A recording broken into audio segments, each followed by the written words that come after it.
Wahai Pak Rizik, sadarlah. Maka marilah kalau masih bisa kita dilakukan kerjasama, adalah kembalilah kalau memang Anda betah di sini. Dan juga wahai kepada klan Ba'alwi, jangan agung-agungkan Tarim yang kalian agungkan itu. Karena sesungguhnya Tarim tidak memiliki kemuliaan apa-apa. Pahami oleh kalian. Wabil khusus kepada Pak Rizik Syihab dan klannya Ba'alwi, sadarlah ya. Anda bukan duriat Nabi, Anda bukan ulama, Anda bukan pejabat negeri ini. Tidak pantas marah-marah, maki-maki, mengajak rakyat Nusantara adalah untuk diadu, atau mengajak rakyat Nusantara untuk membantah, untuk melawan kepada pemerintahan yang sah. Ya, ketahuilah, ya, sesungguhnya rakyat ini, bangsa Indonesia dipenuhi oleh orang-orang yang luar biasa, ulama yang luar biasa, dengan memiliki ilmu yang luar biasa, dan memiliki orang-orang yang memiliki kesadaran dan kecintaan kepada bangsa ini. Berhentilah sok ikut campur untuk negeri ini, mengatur negeri ini di dalam urusan apapun, termasuk urusan agama. Karena sejarah membuktikan selama sekian puluh tahun, bahkan dari dakwah-dakwah klan Anda, sesungguhnya lebih banyak menyimpangkan agama daripada adalah untuk mengajarkan manusia beragama. Bahkan dari ceramah-ceramah klan Anda, isinya hanyalah penuh kebencian, kemarahan, mengadu domba rakyat Indonesia untuk melawan pada pemerintahnya. Anda hanya merusak persatuan dan kesatuan negeri ini. Negeri ini punya orang-orang yang hebat, orang-orang yang berilmu, yang darahnya mencintai negeri ini. Kita mengerti tentang bangsa ini. Karena kami adalah orang yang budaya Timur adalah lebih beradab, lebih mulia daripada bangsa Arab sekalipun. Oleh karena itulah, jangan ajarkan kami kemarahan, jangan ajarkan kami kebencian. Karena negeri ini dibangun dengan cinta. Anda harus paham tentang itu. Jangan bawa-bawa rakyat Indonesia negeri ini untuk mengikuti dari rencana busuk Anda. Negeri ini tidak cocok dengan khilafah yang Anda tawarkan. Pahamilah wahai sahabatku Pak Rizik Syihab, ya. Jangan coba-coba, karena rakyat sekarang sudah sadar. Khilafah adalah bukan fondasi yang benar di dalam Islam. Maka inilah yang tidak boleh rakyat kita yang penuh dengan cinta, yang penuh dengan budaya, yang sudah memiliki budaya luhur jauh sebelum bangsa Anda datang ke sini. Maka kalian tidak cocok hidup di negara ini. Bukan kami ingin mengusir kalian, tetapi tolonglah mengerti, ya. Berhentilah teriak-teriak karena Anda bukan siapa-siapa. Pengangkatan imam besar itu hanyalah oleh pengikut Anda, dan sekarang sudah habis masanya. Malulah, karena malu itu al-haya'u minal iman. Malu itu bagian daripada iman. Jangan tambah rusak negeri ini dengan kerendahan yang akan dipandang rendah kalau kalian masih mengaku Islam. Dan juga jangan pernah coba-coba merusak negara ini yang mencintai Allah dan Rasulnya dengan benar, mencintai duriat-duriat Rasul yang benar. Karena semuanya adalah mengajarkan ilmu, mengajarkan akhlak, mengajarkan adab. Maka bukan budaya barbar, bukan budaya adalah perseteruan, bukan budaya caci maki. Maka inilah wahai Pak Rizik, sadarlah. Maka marilah kalau masih bisa kita dilakukan kerjasama, adalah kembalilah kalau memang Anda betah di sini. Dan juga wahai kepada klan Ba'alwi, jangan agung-agungkan Tarim yang kalian agungkan itu. Karena sesungguhnya Tarim tidak memiliki kemuliaan apa-apa. Pahami oleh kalian. Saya malah nggak yakin kalian itu sering main ke Tarim. Karena dari orang-orang yang kita utus ke Tarim, maka justru adalah sebuah negara yang sangat terbelakang. Sebuah kampung yang jauh, hanyalah isinya kemusyrikan dan khurafat yang ada. Wahai Pak Rizik, sadarlah, kebohongan klan kalian sudah terbongkar. Rencana busuk sudah terbongkar. Diketahui oleh kami semua, rakyat Indonesia sekarang sudah mulai sadar. Karena dari awal perjuangan pun, klan kalian yang disebut, yang mengaku sebagai Habib itu, sungguh tidak punya jasa untuk negeri ini. Maka orang yang pertama adalah Usman bin Yahya. Pak Usman bin Yahya, ya, adalah merupakan antek Belanda yang utama, bekerja sama dengan Senok Horgronyu dari awal. Dari awal perjuangan pun tidak ada jasa buat negeri ini. Bahkan Abah sudah membaca dalam kitabnya Vandenberg, Belanda pun kepusingan dengan kalian, dengan akhlak kalian. Sampai mendatangkan Ahmad Sukarti dari Sudan. Karena kalian ini satu klan yang barbar, tidak memiliki etika, tidak punya adab, tidak punya malu. Nah inilah yang harus disadari juga oleh rakyat Indonesia. Kenapa sekarang merasa sok jagoan? Kenapa merasa sok paling benar? Pernahkah Anda melihat siapa diri Anda itu? Tidak cukupkah kasus-kasus Anda?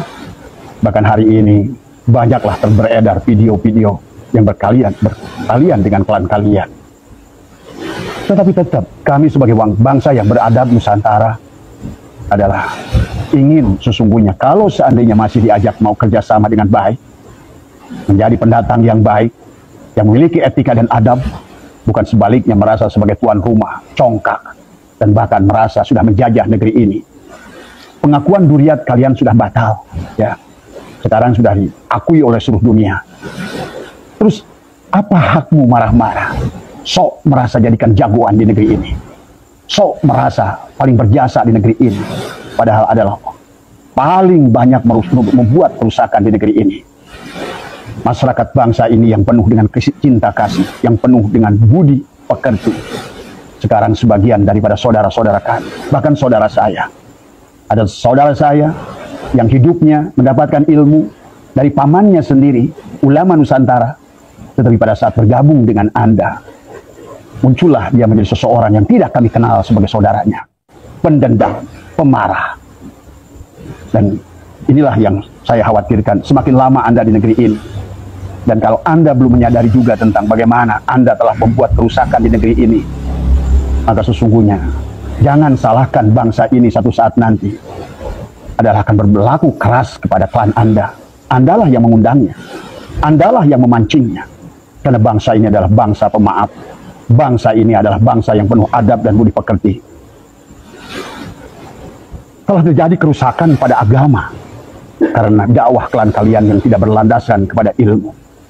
Telah terjadi perusakan kepada akidah, kepada tauhid dari klan kalian yang tidak memahami tauhid dengan baik.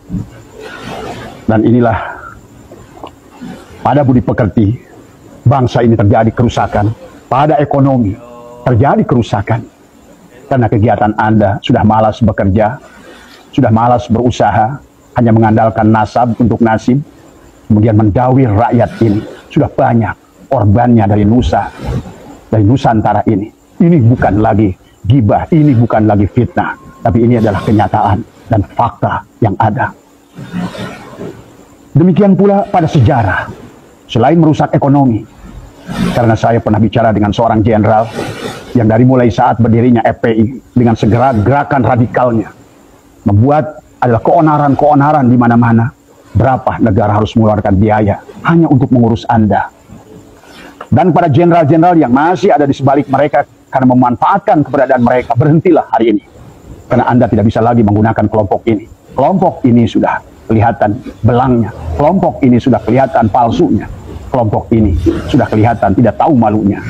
Maka oleh karena itu, ditambah lagi kerusakan sejarah dengan mengklaim sejarah seolah-olah berdirinya Nahdlatul Ulama adalah hasil jasanya. Padahal jelas Lutfi bin Yahya telah memalsukan sejarah seolah-olah kakeknya Habib Hashim bin Yahya adalah menjadikan inisiator berdirinya Nahdlatul Ulama. Tapi faktanya 2 tahun kemudian, bekerja sama dengan Belanda, Anda membuat Robitoh Alawiyah. Yang kemudian Robitoh Alawiyah ini adalah menjadikan seolah-olah adalah akobah yang bisa mensahkan seseorang itu duriat Nabi atau bukan duriat Nabi. Tapi kita sekarang sudah jadi rahasia umum. Ternyata Robitoh Alawiyah hanyalah bisnis nasab, adalah menjual belikan nasab. Karena tidak sedikit sekarang yang sudah bergabung dengan PWI. Tahulah kami, ada nilai harga. Ada sebagian orang memang yang banyak menjadi habib-habib palsu di tanah ini. Karena ingin seperti Anda bisa diagungkan dan bisa menerapkan feodalisme di dalam Islam. Maka tidak sedikit sekarang kiai-kiai pondok pesantren yang berkiblat kepada Anda sama feodalnya dengan Anda. Karena ulama-ulama Nusantara tidak demikian. Tidak ada di dalam dirinya karena dia ngerti ilmu Allah. Dia ngerti firman Allah, inna akramakum indallahi atqakum. Mereka mengerti bahwa nasab tidak ada artinya apa-apa. Sebagaimana Kan'an dan istrinya tidak celaka, padahal dia adalah istrinya seorang rasul, anaknya seorang rasul. Maka jangan lagi membawa-bawa nasab untuk menjual, untuk jadi nasibmu. Jangan lagi membawa-bawa nasab di negeri ini. Dan saya terima kasih kepada Menteri Agama. Sekarang Menteri Agama sudah menyampaikan, karena inilah Menteri Agama yang memiliki ilmu, maka dia tidak akan sama dengan ulama-ulama Nusantara yang membelok, yang tidak punya rasa nasionalisme. Menteri Agama berkata, saya lebih baik kehilangan satu klan daripada kehilangan ulama Nusantara. Ini adalah pernyataan yang baik. Dan Menteri Agama juga sudah menyampaikan, tidak ada lagi dari bangsa kalian, klan kalian, mengaku-mengaku sebagai duriat Nabi. Bagaimana mengaku-mengaku sebagai duriat Nabi? Dalam tubuh ini mengalir darah Rasulullah. Tapi pada saat diperiksa, pada saat mau dites DNA, kabur. Tidak mau memberikan darahnya. Kalau orang yang asli, duriat yang asli, dia akan ragu. Tapi kalian malah dengan berbagai dalil Rizik Syihab, dulu Anda yang menghancurkan tes DNA. Kemudian menantumu itu, si Hanif, adalah dia kemudian seolah-olah mengharamkan tes DNA. Nah inilah, tes DNA memang betul di dalam Muktamar NU sekalipun tidak untuk mengangkat seorang nasabnya. Tapi dengan tes DNA bisa membatalkan nasab kepada orang-orang yang tidak jujur dengan nasabnya. Wahai Rizik Syihab, sadarlah, Anda sudah habis. Anda sudah tidak punya pengaruh. Rakyat Indonesia sudah tidak bisa lagi dibohongi oleh Anda. Pada saat pulang dari kabur Anda yang pertama, setelah memfitnah negara dan memfitnah presiden, ya, setelah Anda kabur gara-gara seorang perempuan, ya, dan saya punya videonya. Saya punya video percakapan Anda dengan Firza Hussein. Bagaimana Anda merengek-rengek kepada Firza Hussein? Tolonglah Firza, tolonglah Firza. Sekarang beraninya pupu papa. Yang faktanya tidak benar. Kaulah yang membuat itu semua dengan antek-antekmu. Adalah walana-walana ireng, adalah Arab-Arab ireng. Maaf ya. Saya tidak suka sebetulnya dengan apa namanya membawa-bawa suku kepada keburukan orang. Karena dari bangsa manapun, dari suku manapun, orang boleh punya hak mendapatkan kemuliaan di sisi Allah. Tanpa harus memandang darahnya itulah darah mulia, darah ningrat. Apalagi darah duriat daripada seorang Rasul. Sungguh adalah bagaimana engkau menisbatkan diri kalian kepada adalah duriat Rasul. Tapi sesungguhnya kalianlah yang menghinakan baginda Nabi di negara ini. Saya bertemu dengan orang-orang yang di luar Islam. Dan mereka merendahkan baginda Nabi gara-gara ulah kalian. Sikap kalian. Arogan kalian. Adab kalian. Akhlak kalian sama sekali. Sedikit pun tidak mencerminkan. Jangankan dikaitkan kepada duriah Nabi. Kepada orang yang memiliki iman saja. Itulah kenapa al-haya'u minal iman. Malu itu bagian dari iman. Karena iman itu adalah perlandaskan orang yang punya malu. Tapi kalian tidak punya malu dari semua. Menjadi tuan rumah. Menganggap diri kalian aulia. Kalian menganggap bahwa Pulau Jawa adalah milik Tarim. Bahkan sekarang, lebih daripada itu kalian anggap pahlawan-pahlawan kalian palsukan. Di mana-mana. Sejarah kalian belokkan. Padahal silakan Anda berkeliling. Silakan ke Taman Mahlak, makam pahlawan manapun. Apakah di Kalibata, apakah di Semarang, apakah di Jawa Timur, apakah di berbagai pulau. Tak satu pun yang bermarga habib. Karena memang kalian adalah merupakan begundal dari awal. Kalian hanyalah merupakan orang-orang yang dimanfaatkan oleh Belanda. Justru untuk mengkelabui umat Islam dengan pura-pura sebagai syahid dan syarif. Ya. Sungguhnya Sunan Kordronyo datang ke Indonesia adalah ingin membunuh para syahid dan syarif yang sudah hijrah dari Hijaz karena tadi pengaruhnya orang-orang Hijaz, pengaruhnya daripada orang-orang yang bernafsu ingin mendirikan kerajaan Arab Saudi dengan menghancurkan duriat Rasulullah. Itulah perjalanan Saud yang pertama bersama Lauren, bersama Muhammad bin Abdul Wahab. Ya. Nah inilah yang kalian hai orang Islam sadarilah dari semua.